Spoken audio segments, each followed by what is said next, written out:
Viva Iemanjá, bom dia a todos, bom dia nossos companheiros e companheiras da TVT, bom dia democratas e democratas, bom dia aos socialistas desse país, bom dia àqueles que, como eu, sempre acordam esperando mais uma visita da Polícia Federal às 6 horas da manhã, certo? Bom dia àqueles que descobriram que também se pesca de jet ski, ora essa, que nós não sabíamos dessa modalidade de pescaria, meu querido Conde, certo? Agora não se pesca mais com anzol, nós perseguimos o peixe, nós vamos com o jet ski atrás do tubarão. Quem diria? Ora essa, meu querido amigo. Bom dia a todas, bom dia a todos. Roberto Tadeu. Não, pescaria com jet ski é o seguinte: você só pesca os peixes que são rápidos e fagueiros, né? Você estica a vara com o jet ski em movimento e se o peixe só vai conseguir ser pescado se ele for rápido. E ele que fica esperto. O peixe que fica esperto que eu estou atrás de tu. E determinado. Ou pescaria estranha, né, Tadeu? Vamos começar com a pescaria. Então. Não é à toa que o índice de eficiência dela é baixo. Eles voltaram sem nenhum. Sem nenhum camarãozinho. Tem que combinar antes, cara. Não combinaram direito. O Tardelli, Polícia Federal não está assim crédula com relação a essa pescaria. Inclusive um jet ski, né? Isso aqui já está público e notório, não voltou para ali para a região, ali para onde eles estavam ancorados. A Polícia Federal está tendo trabalho, vai ter trabalho com esses alvos que são alvos bastante problemáticos, né? São alvos que são problemáticos porque os peixes ficam sabendo antes da pescaria, né? Alguém vaza para os peixes que a pescaria vai acontecer. Porque é muito curioso que num lugar... Aliás, aquele lugar de Angra dos Reis é um lugar meio manjado, né, para casa de veraneio. Certo? E às 5 da manhã, sair exatamente no dia da busca e apreensão, certo? Sem que nada esteja planejado, sem que nada de pescaria se faça, com um assessor do Carlos Bolsonaro, o super assessor, que vai ganhar o prêmio de assessor do mês, certo? Às 7 horas da manhã, abrindo a Câmara Municipal do Rio de Janeiro, já postos, trabalhando, certo? É tudo muito coincidente, não é? É tudo muito claro, é tudo muito assim explícito, embora nada esteja dito, né? É tudo muito pintado, é tudo muito desenhado. Claro que os peixes estão sabendo das pescarias, o que dificulta muito, claro, a pesca, não é? As redes tendem a voltar vazias. Mas parece que não foi o caso, porque acabou se encontrando com assessores do Ramagem, não é? Computadores que pertenciam à ABIN, o que faz o Ramagem ainda com um computador que pertencia à ABIN. Dizer que pertencia à ABIN é uma coisa assim muito... que parece assim, olha, pertencia à ABIN. Mas não é só isso, não é, Conde? Ele é patrimoniado, tem um carimbinho, tem uma plaquinha, um lacre, né? Tem até um lacre, certo? É uma coisa lá. Isso foi cobrado dele. Doutor Ramagem, está com o senhor um computador assim? Nós estamos sentindo falta dele aqui. Algum funcionário fez isso. Ele foi cobrado por algum funcionário burocrata, certo? Alguma tia, alguma dona Alga, algum seu custódio, deve ter ligado para ele e falado assim, olha, está faltando. O senhor levou? O senhor sabe disso? Por que ele leva de algum lugar de inteligência um computador? É que quem vai cobrar o chefe? Quem vai cobrar o chefão? Exatamente. Mais uma coisa. o assessor do Hamas com 10 celulares. É muito celular, né? É muito celular. Por mais que você tenha, olha, esse celular aqui eu falo com o meu genro, esse eu falo com outro genro que não se dá com o meu cunhado, esse aqui é para falar com... Tardelli, eu estou me lembrando do Acef, que teve a busca e apreensão da Polícia Federal. A Polícia Federal foi até o restaurante onde ele estava, foi até o carro dele e apreendeu 4 celulares. E ele disse que um daqueles celulares era só para falar com o Bolsonaro. Agora me deu saudade, né? Quer dizer, nunca mais se falou nada desses celulares do Acef. Você lembra disso? Sim. Eu acho que esses celulares estão todos sob perícia, né? Sim. E o que neles se contém, acho que aí é que está o grande travamento das investigações. Claro que a gente tem que admitir, a gente tem que aceitar que tudo isso corra sob sigilo. Nós não podemos imaginar que a conversa entre um advogado e o presidente da República seja exposta e seja eviscerada ao público. Claro que não.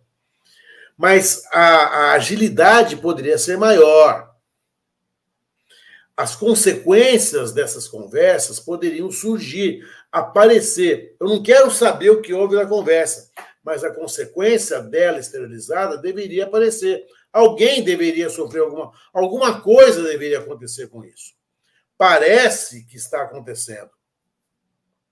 Eu li em algum lugar hoje, um desses 1000 blogs, uma dessas 1000 redes sociais, que o Bolsonaro exigia do Ramagem, e se isso for verdade, uma vez eu recebi, só para fazer um parênteses, para quem é do século passado, vai se lembrar que existia uma coisa que chamava fax, certo? Que era uma fotografia que mandavam para a gente. Uma vez eu recebi um fax que estava escrito confidencial, né? O Bolsonaro exigia do Ramagem, dessa ABIN paralela, dessa ABIN do B, que ele mandasse impresso para ele ler, porque ele não tem habilidade para lidar com o computador, ou seja, teria rabo e rastro para todo lado dessa ABIN do B, que parece que está absolutamente demonstrada. A existência da ABIN do B parece que já está absolutamente consubstanciada. O que se está se investigando é qual a profundidade e qual a capilaridade dela. Até onde ela chegou. Quem foi efetivamente monitorado. Tanto assim que o próprio Lira já quer saber dos deputados. O Lira, que é um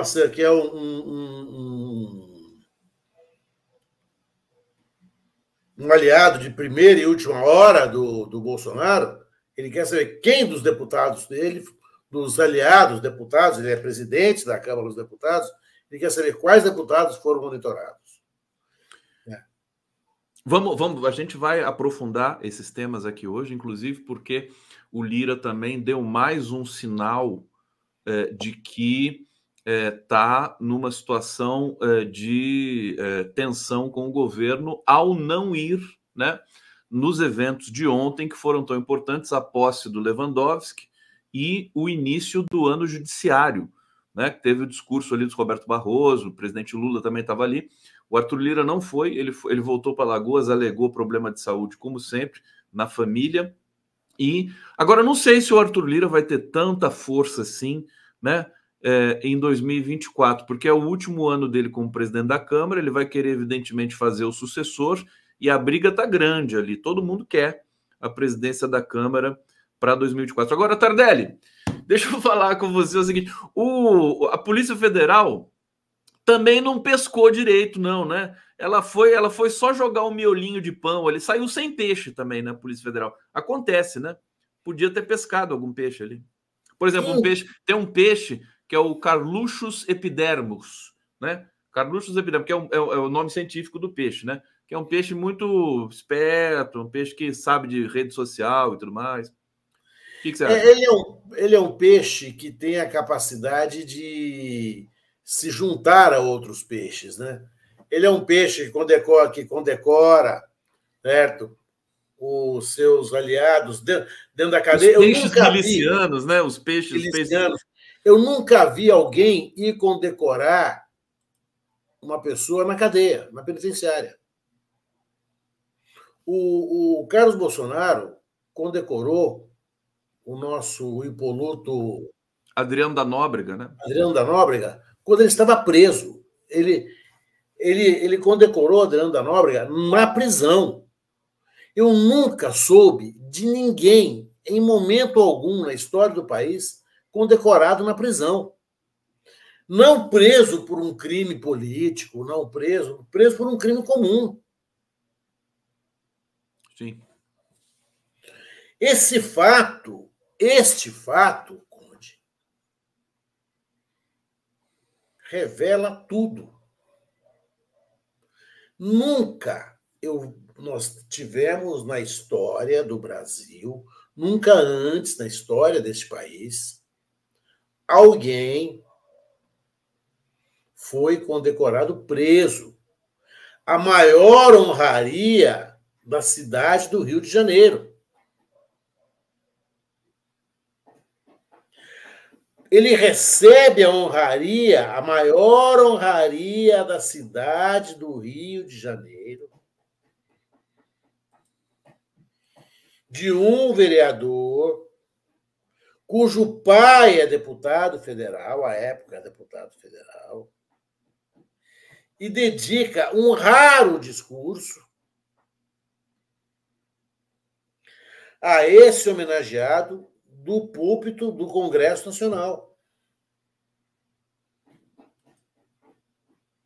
O pessoal está dizendo aqui no bate-papo, sem querer te interromper, meu querido Tardelli, o seguinte: foi o Carluxo ou o Flávio que deu a condecoração? Carluxo. Foi o Carluxo. Ah, então tá, olha só, Carluxo. Eu vou conferir aqui. Pode. Eu vou conferir isso aí também. Deixa eu ver. Condecoração. Adriano Nóbrega. Vamos ver. O ex-policial foi condecorado por Flávio Bolsonaro em 2005. Desculpe, Flávio Bolsonaro. Então foi o Flávio mesmo, foi o Flávio. Desculpa aqui, o público está alertando aqui. O público nosso aqui é exigente. Ainda bem que temos os nossos atentos, certo? Bom, que seja. Não vai mudar. A ordem dos fatores aí não altera o viaduto, sabe? A ordem dos filhos. Em 2005, só para constar, em 2005, o Carluxo estava jogando videogame ainda.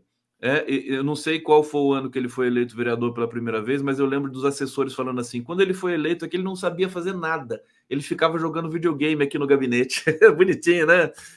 Adolescência, a juventude, né, na política.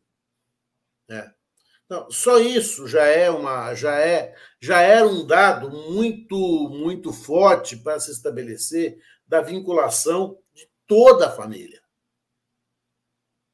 De toda a família. Já é a vinculação. Qual é a prova da vinculação? Você tem a prova maior aí. Todo o resto agora é mero detalhamento. Mero detalhamento. O fato é prova, e se nós tivermos uma pequena demonstração disso, o artigo 312 do Código de Processo Penal, querido, é de uma clareza quase que para um despachante de autoescola ler e não ter dúvida alguma. Se é verdade que no dia da busca e apreensão, 3 pessoas saem da casa alvo da busca e apreensão para o mar às 5 da manhã, antes da busca e apreensão, de jet ski e barco, e voltam depois, querido, isso é sim sinal de que seria suficiente prender em flagrante, né? Quer dizer, fugir. Não, seria suficiente para você entender, para que a Polícia Federal, o Ministério Público Federal, pudessem entender, e em outras situações, com outros réus, entenderam isso muitas vezes, mas milhares de vezes, milhares de vezes. As cadeias estão lotadas de exemplos assim, muito menores. de que são pessoas que estão escondendo prova, estão atrapalhando as investigações. Portanto, é caso, sim, de prisão preventiva. Tardelli, deixa eu trazer aqui participação do nosso público. A gente ainda vai continuar nesse tema aqui. Tardelli hoje, participação do Tardelli hoje é muito especial. A gente vai até o meio-dia aqui com o Tardelli e depois vamos receber um dos grupos mais aclamados da música brasileira, o Grupo Ânima, de música antiga. Creio que o Tardelli conheça o Grupo Ânima. Eles vão fazer um show hoje em São Paulo, no Sesc Vila Mariana. A partir das 5h30 da tarde vai ter um debate com o grupo, que também eles são todos pesquisadores, músicos e tudo mais, professores. E às 21 horas vai ter o espetáculo Mar Anterior, que é uma coisa linda, a gente vai mostrar um pouco aqui para todo mundo. Fronteiras, está dizendo aqui no nosso bate-papo, eu tenho muitas dúvidas porque a BIM deixou um ano inteiro esses equipamentos nas mãos dos fascistas. Por que não houve cobrança oficial para monitorar esse pessoal? A gente vai falar um pouco agora da crise também interna no governo, que foi desencadeada por essa operação da Polícia Federal, né? Fátima França Paulino está dizendo aqui, são bagres. Eu não sei se você sabe, o Tardelli, eu gosto de tilápia, né? Não só de comer a tilápia, porque é um peixe gostoso, mas do nome tilápia. Acho lindo o nome, tilápia. Você já fala tilápia para você ver. Termina de tom crescente, eu gosto, tilápia. Mas aí, ele sabe das coisas. Valquíria Lopes Tozeto, camisa bonita do Roberto Tardelli. Da minha não falou nada.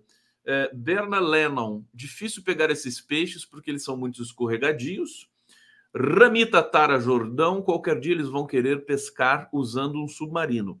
Bom dia, Condão Tardelli, Odoiá, salve Iemanjá, só faltou o din-din, tá zerado o pote, sorry, te amo, Condão, sucessos, bênçãos, luz e paz. Que mensagem linda da Ramita aqui. Paulo Souto, vive Iemanjá e todos os orixás, apesar de eu ser ateu. Isadora Brown, Carluxo foi emancipado para concorrer e derrotar a própria mãe. Você sabia disso, Tardelli? Existem essas histórias bizarras na família Bolsonaro, né? A novela assim, da família Bolsonaro parece muito aquelas tramas mexicanas, né? Certo? Aquelas coisas assim, depois as paralelas se cruzam, se retorcem. A terra plana na família Bolsonaro, ela vai se entortando e vai capotando várias vezes. Várias vezes. E tem ainda o caso da filha, suposta filha do Carluxo agora, que pode ser uma cobertagem, uma cobertação do próprio Bolsonaro. Enfim, e tem o artigo do Rui Castro que você me mandou aqui, que eu vou ler uns trechos aqui para o povo. Edson Antunes, certamente alguém da PF avisou o clã.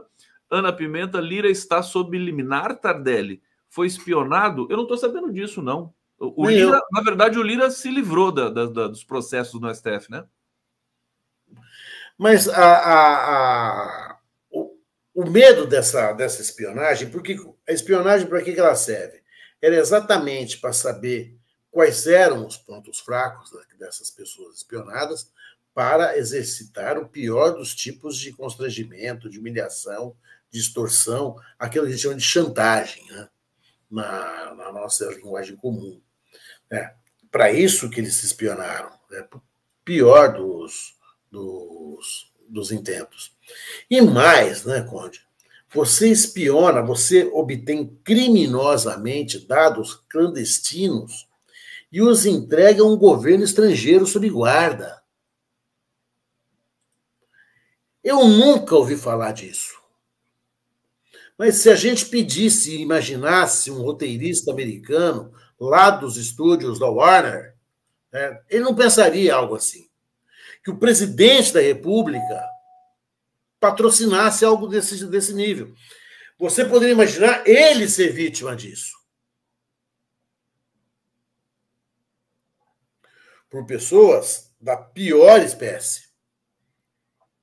Mas ele ser da pior espécie e determinar que se fizesse isso é algo que ultrapassa a nossa imaginação. E nos convence de uma coisa, querido amigo. O 8 de janeiro estava planejado fazia muito tempo. Eles estavam se armando de todas as formas. Eles desceram a todos os esgotos. Eles se prepararam de todas as maneiras sórdidas para se eternizar no poder. Só que alguma coisa não deu certo. O que eu acho que falta na nossa história, de saber por que esse golpe não deu certo, é o que quebrou o elo. Por que deu ruim? Porque eles fizeram tudo. Eles cumpriram tudo. Por que deu ruim? Ô, Tardelli, sinceramente, eu acho que a situação para a família Bolsonaro já foi melhor, viu, no país. Assim, para parafrasear o Galvão Bueno, eles estão, né? Eles estão. Eu não queria estar na pele deles. A coisa vai chegar. E eu fico pensando assim, né, a pergunta que eu faço é: você acha que o sistema judiciário brasileiro, com todos os problemas, o próprio STF, as elites, né? Todo esse caldo que compõe o Brasil, você acha que esse pessoal vai deixar barato o que o Bolsonaro fez para o país? Não vai, né? Não. Ontem, inclusive, na abertura do ano judiciário, houve recados nesse sentido. Houve recados, exatamente. Houve recados nesse sentido. E os recados foram claros. Olha, foi de todo mundo. Foi do próprio presidente do Supremo, foi do Procurador-Geral da República, foi do presidente da República, certo? Foi de todo mundo. Olha, nós vamos atrás. Para quem imaginava que fosse acabar em pizza, para quem aquela história do anistia, o sem anistia está passando por eles. Existe até um ódio pessoal, porque nas entranhas dessas histórias, né, houve ameaças a familiares, houve situações de vulgaridades que não foram divulgadas e que mexeram pessoalmente, muito gravemente e fortemente com os ministros, né? Com a ministra Rosa Weber, com o ministro Alexandre de Moraes, né? Houve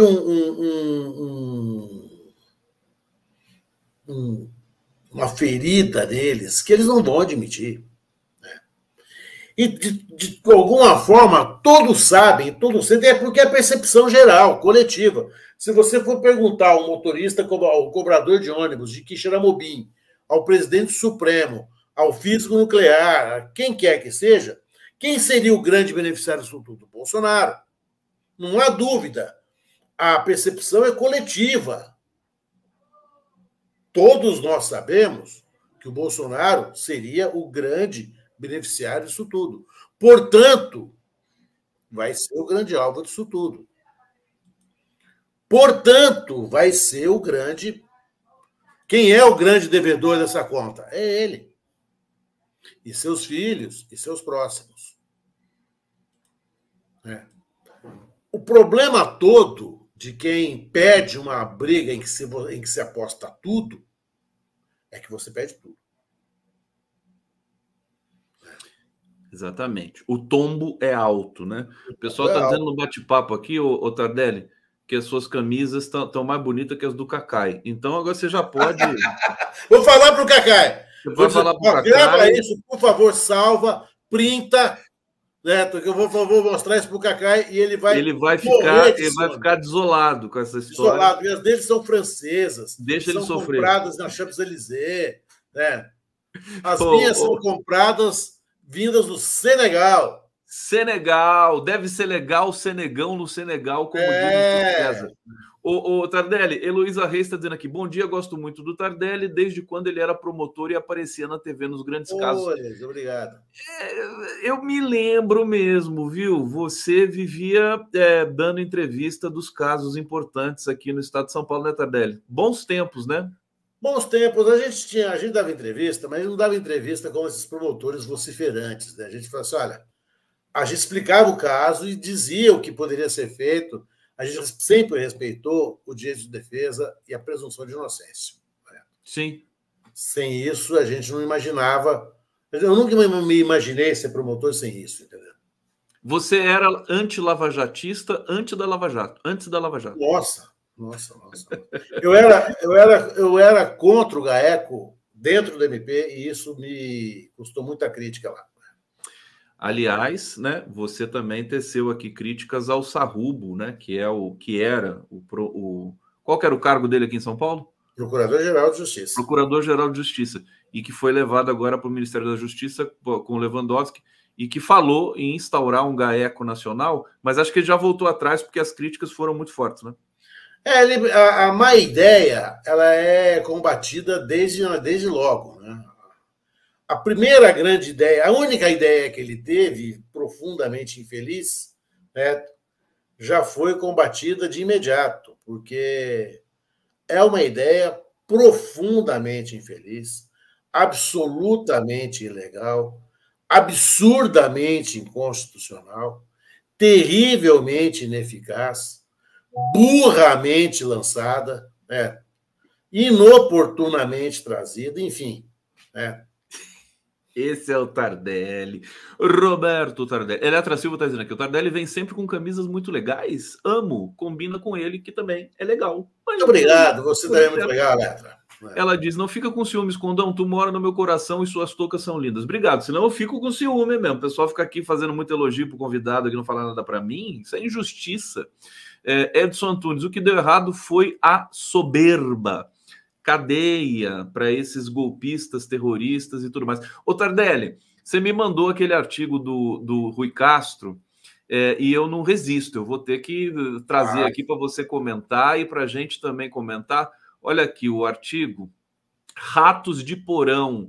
Deixa eu ler um trecho aqui para a gente. Olha, ele diz o seguinte, no dia 24 de julho de 2005, o jovem deputado estadual Flávio Bolsonaro pendurou no pescoço do tenente PM Adriano da Nóbrega a medalha Tiradentes, a maior honraria do Legislativo do Rio. Tararã, a cerimônia não se deu numa sessão solene no Salão Nobre do Palácio Tiradentes, mas numa sala do batalhão prisional em Benfica, zona norte da cidade, onde o agraciado estava preso pela tortura e execução em 2003 de um guardador de carros. Bom, aí ele vai, né? Ele vai elencando uma porção de coisa aqui. Tá deliciosa essa coluna do Rui Castro, foi publicada na Folha de São Paulo. Ele diz aqui no final o seguinte, a história de Adriano está no livro Decaído, de Sérgio Ramalho, pela editora Matrix, que tem os Bolsonaros como astros convidados. Os Bolsonaros brilham também em Milicianos, de Rafael Soares, publicado pela Objetiva, Devastador, apanhado sobre a milícia em Ilícito Absoluto, e também em Ilícito Absoluto, de Pádua Fernandes, editado pela Patois, sobre um amigo deles, o torturador Brilhante Ustra. Todos recém-lançados. O Palácio do Planalto sempre teve seus porões, mas nunca tinha recebido ratos tão robustos saídos dos porões policiais. O que eu achei interessante, que eu acho que é um pouco a razão de você ter me enviado esse texto do Rui Castro, é que as publicações estão pululando, que não a Piracema agora entregando os podres dessa família, né, o Tardelli? Fala pra gente. Porque nada foi ocultado, né? Eles agiram muito à vontade. O que me parece muito característico deles, é que eles não disfarçaram nada. O Bolsonaro nunca mentiu sobre nada. Sobre nada. Quem ele é quem ele sempre foi. Ele elogiou a milícia explicitamente. Ele faz um discurso na Câmara dos Deputados elogiando a milícia e dando boas-vindas à milícia no Rio de Janeiro. Isso está guardado, gravado nos anais da Câmara dos Deputados. Ele defende um assassino miliciano que depois vai integrar o escritório do crime dele. Ele é vizinho do autor, do matador de Marielle. Ele é vizinho dele. Não é possível que essas coisas sejam meras coincidências.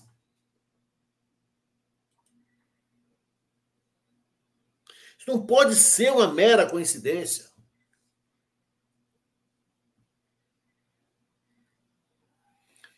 Tanto que a população brasileira enfim, a opinião pública não engole facilmente isso. Quando apareceu a delação do Rony Lessa dizendo do Domingos Brazão, né? Inclusive agora também já submergiu, né, essa delação. Espero que é porque seja o fato da polícia estar investigando com mais cuidado e apurando com mais cuidado ali o que o Rony Lessa sabe. Ninguém acreditou. Falou, não é o Domingos Brazão. O Domingos Brazão deve ser um dos, né, mandantes, mas não o mandante. Então, o que acabou acontecendo nessa delação que veio assim precipitadamente à luz do dia, quando ela estava ainda sob negociação, todo mundo teve a mesma sensação. Falou, opa, peraí. Estão querendo parar a cadeia de autoria no meio dela. Calma. Que o Domingos Brazão possa ser um dos mandantes, tá, faz sentido, mas ele é único. A família Bolsonaro, né, é uma família que está envolvida com a milícia. Por quê? Porque está desde sempre homenageando o miliciano, abraçando o miliciano, defendendo o miliciano.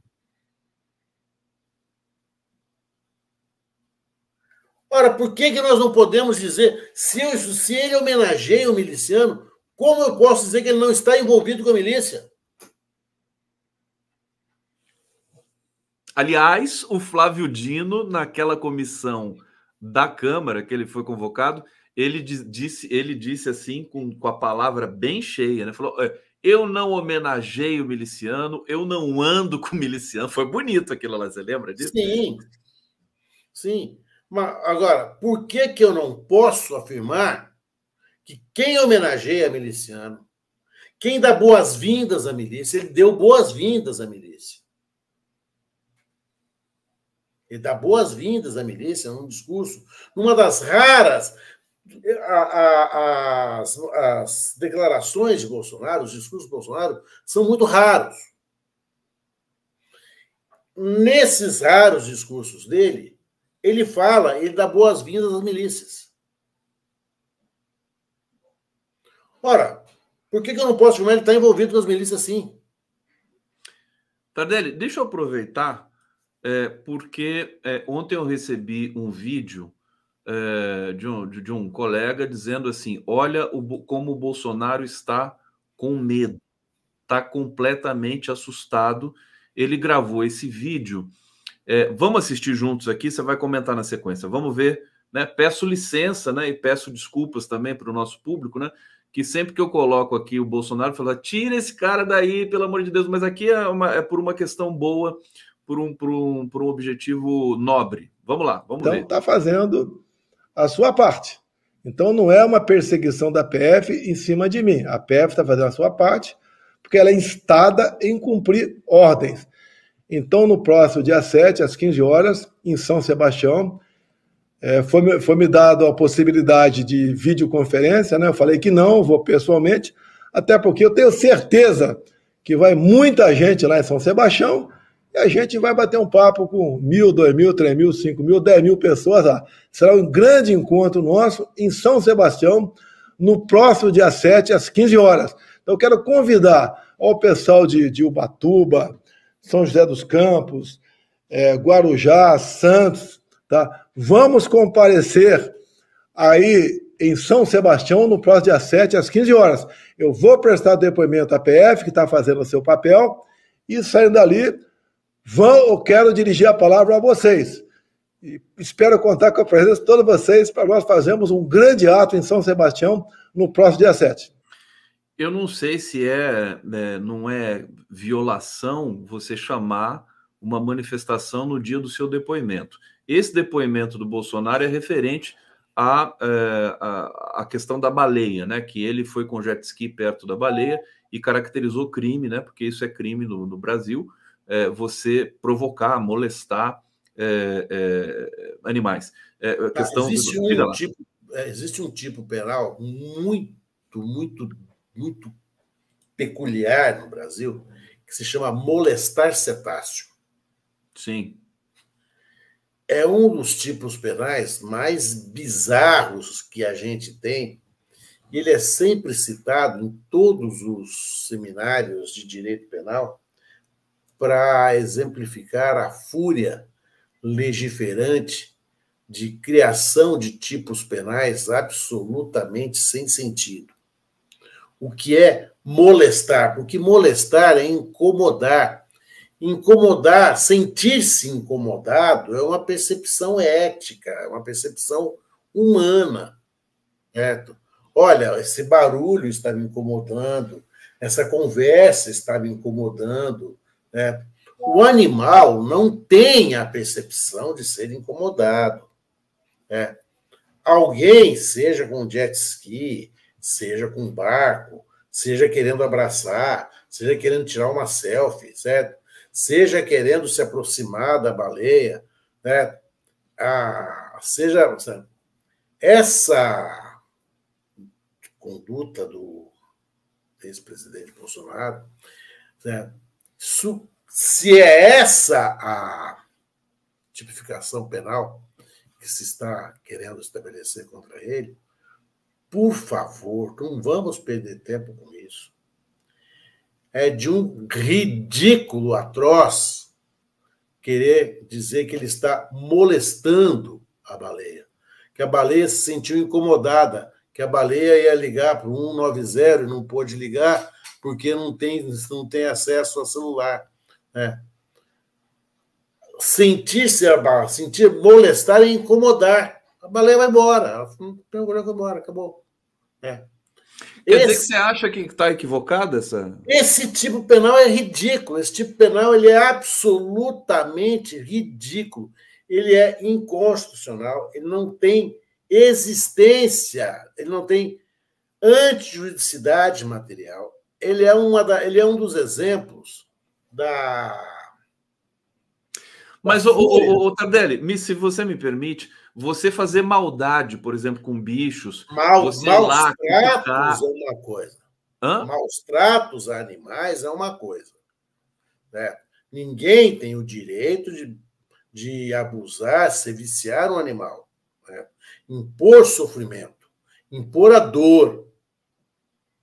Agora, molestar o cetáceo num oceano aberto, né? É uma dessas situações, né? Instaurar inquérito policial por isto, rapaz. Eu fico imaginando um policial perguntando para o Bolsonaro assim: escuta, o senhor molestou, né? Não, primeiro tem que perguntar para a baleia. A senhora se sentiu molestada? Certo? A senhora, ele molestou a senhora? A senhora pediu para ele ficar mais longe? A senhora sentiu a aproximação dele? É ridículo. Olha, se o Bolsonaro... Você está impossível hoje, viu, Tardelli? Tem que tomar cuidado aqui com você, que realmente... Agora, deixa eu aproveitar, eu não quero... não posso deixar de falar disso, né?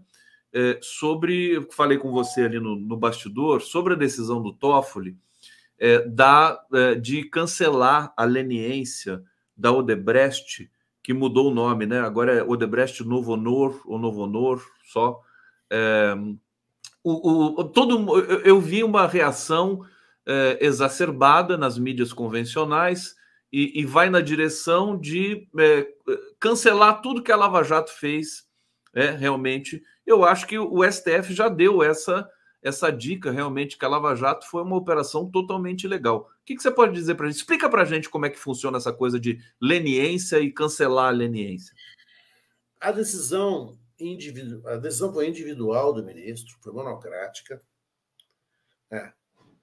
É uma decisão da mais grave responsabilidade, que praticamente sepulta o que restava da Operação Lava Jato. E acho que o ministro ele segue na lógica do que foi a Lava Jato, da obtenção das provas da Lava Jato, tal como elas se deram. Né? Para você ter uma ideia, há empresas, há empreiteiras, eu prefiro não dizer o nome, onde foram feitos mais de 300 acordos de delação premiada. Não é possível você fazer 300 acordos de delação premiada. Houve uma fúria, houve, claro, que um avanço, um bombardeio, aquilo que, na época, na primeira guerra lá do Iraque, do George W. Bush, se chamava de tempestade no deserto.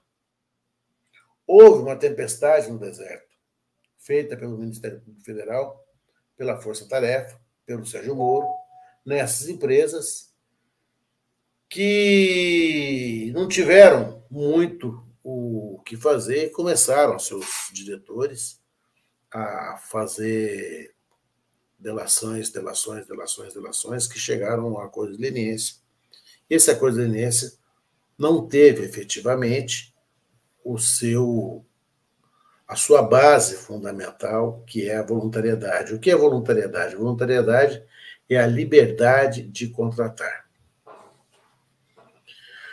O que tem causado o espanto de todos é o fato da decisão ser monocrática dentro de um órgão colegiado, que é o Supremo Tribunal Federal. Essa decisão deixará de ser colegiada, eventualmente, se houver recurso do Procurador-Geral da República para devolver e passar ao órgão colegiado a decisão, o recurso contra a decisão monocrática do Toffoli, que eu acho que vai ocorrer. Eu acho que o Procurador-Geral da República deverá recorrer dessa decisão.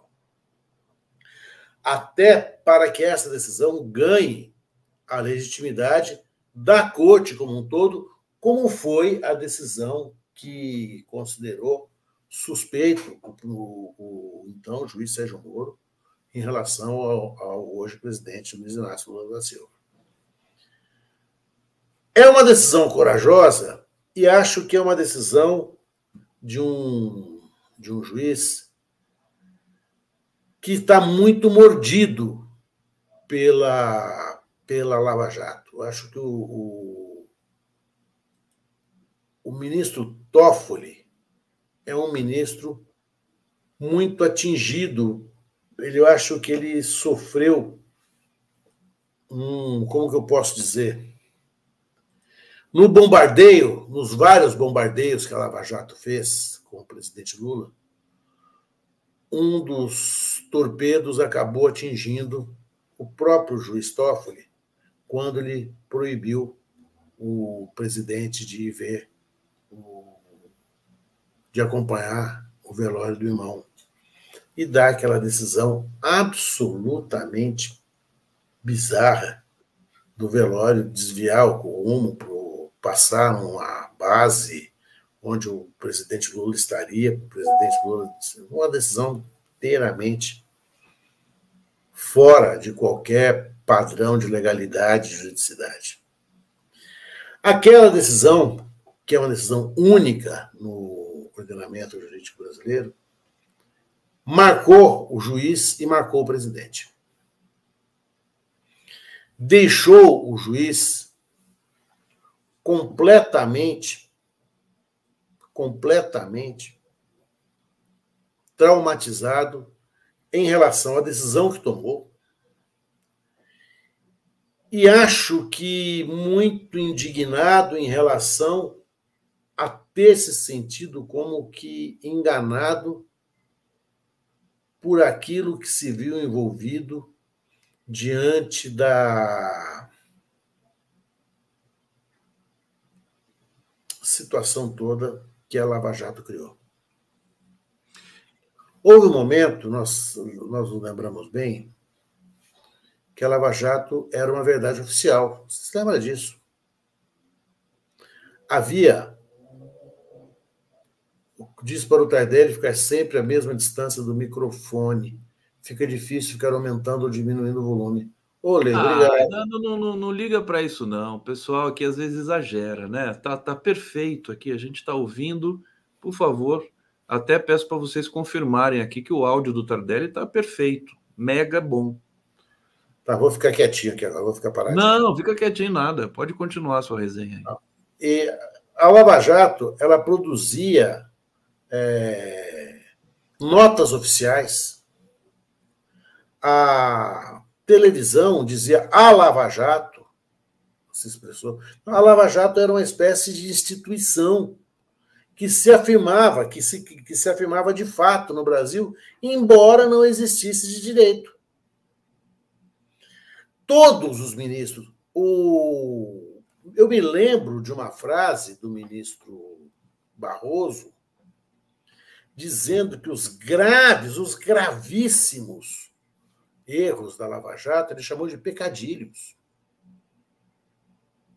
Eu me lembro disso. Os pecadilhos.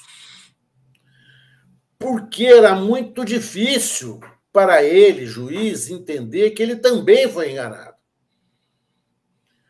O Toffoli, o ministro Toffoli, eu acho que ele perde um pouco da isenção do juiz, porque ele ainda está no processo da Lava Jato.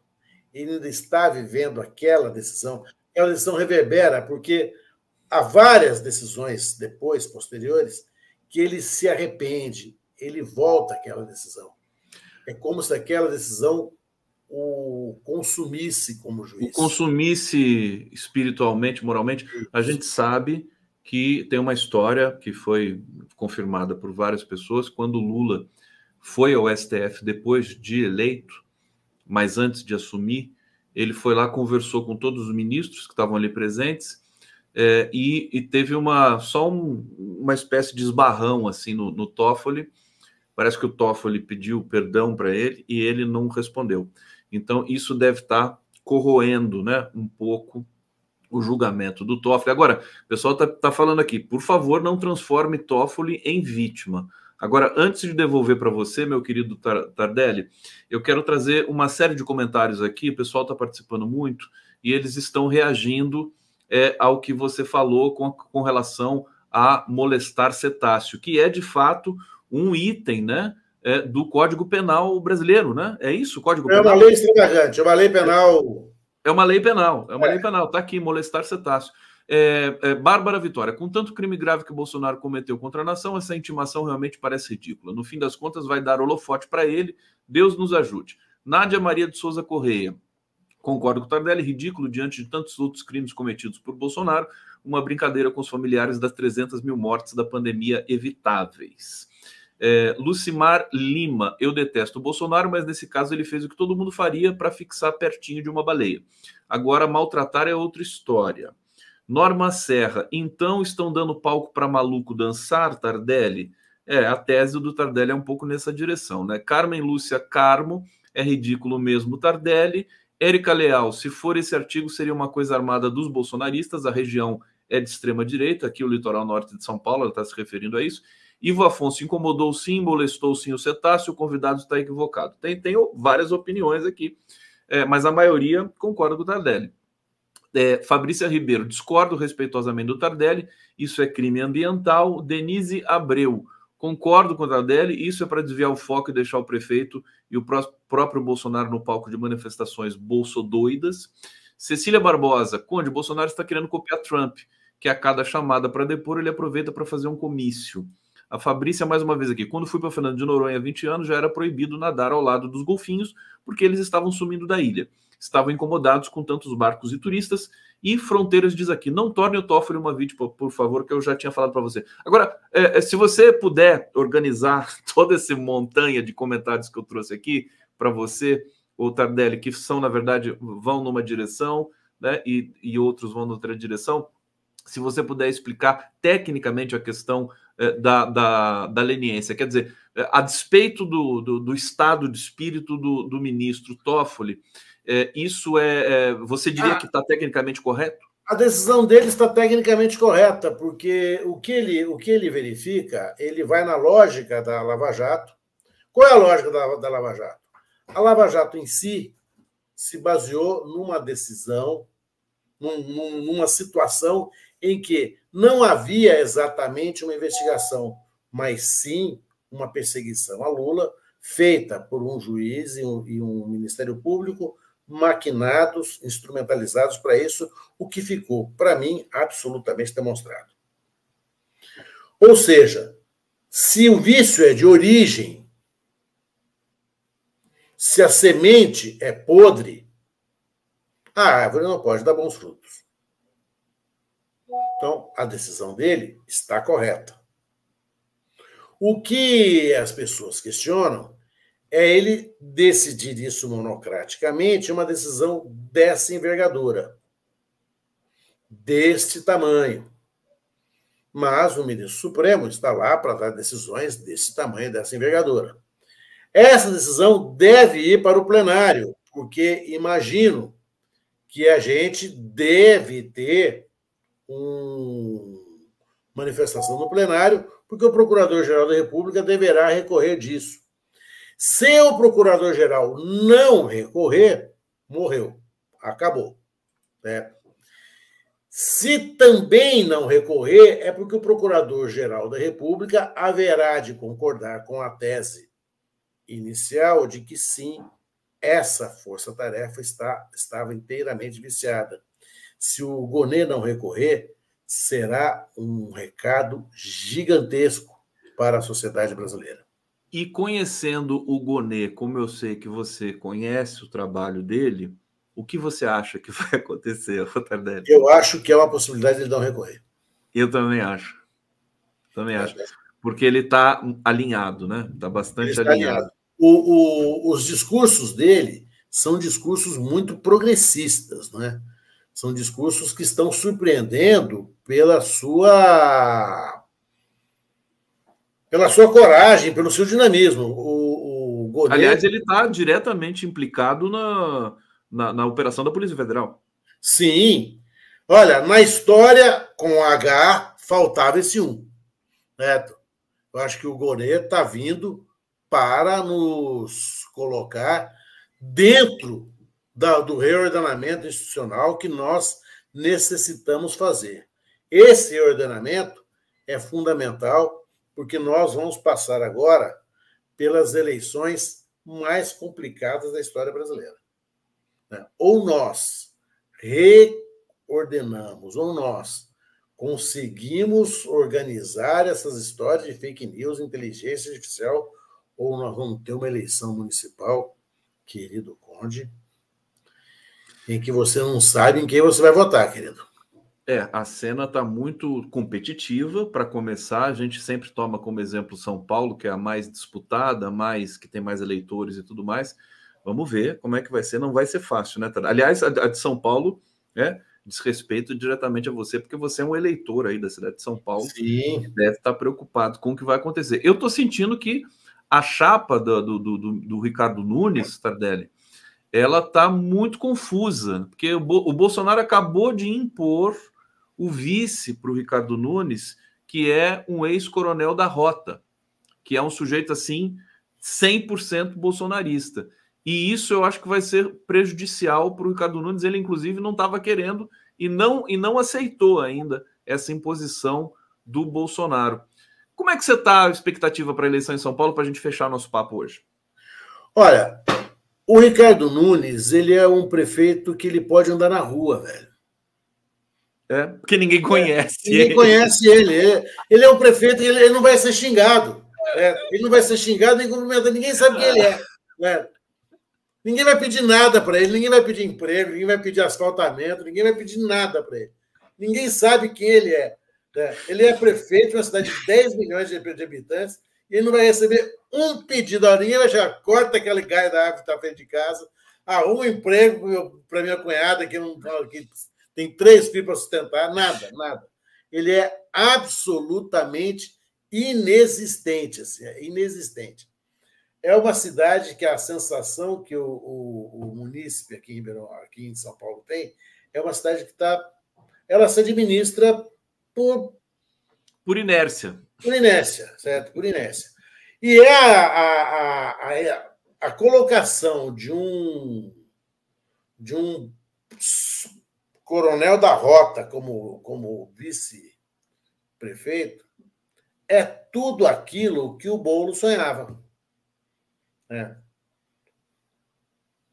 Porque é você jogar contra, é você jogar para fora do teu bonde eleitoral toda a periferia da cidade. Você vai ter o voto de uma parcelinha muito pequena, do muito pequeno da cidade. Acho que nem só vai votar num vice desse a elite, parte da elite mais alienada da cidade. Né? Ou seja, se a gente for para o Shopping Iguatemi, 20% do Shopping Iguatemi vai votar nele, assim, sabe? Porque 80% do Shopping Iguatemi vai dizer, olha, é demais. Nós precisamos de um estadista, não precisamos de um atirador, não precisamos de segurança. Né? Mas é a visão do bolsonarismo. Né? O bolsonarismo ele não consegue ir além disso. E é o que está restando ao bolsonarismo. A rota. A rota. A rota. Eu me lembro daquela piada lá do português lá. A rota, por favor. E ele... aquela coisa, aquela piada horrível, né? Piada que tá no avião, né?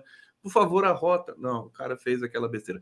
Ô, meu querido Roberto Tardelli, chegamos ao final da sua participação. Mas que pena. Mas agora o programa vai ganhar uma dignidade. Agora você vai estar com intelectuais, artistas. Eu vou receber um dos grupos mais importantes da música brasileira, que é o Grupo Ânima. Então... E nós vamos... Eu vou fazer uma transição aqui especialíssima, que é com uma apresentação do Grupo Ânima, tocando uma canção, executando uma canção para Iemanjá, exatamente porque hoje é dia de Iemanjá. Então, também em sua homenagem, Roberto Tardelli, em homenagem a todo o nosso público que está aqui nos acompanhando, eu vou colocar na tela aqui, deixa eu colocar o vídeo aqui do Ânima e a gente vai fazer essa transição. Tardelli, coloque aí no Instagramzinho, por favor, entrem, por favor, me xinguem, por favor, me amem. Beijo para todos e todas. Um abraço. Viva Iemanjá. Tchau, tchau.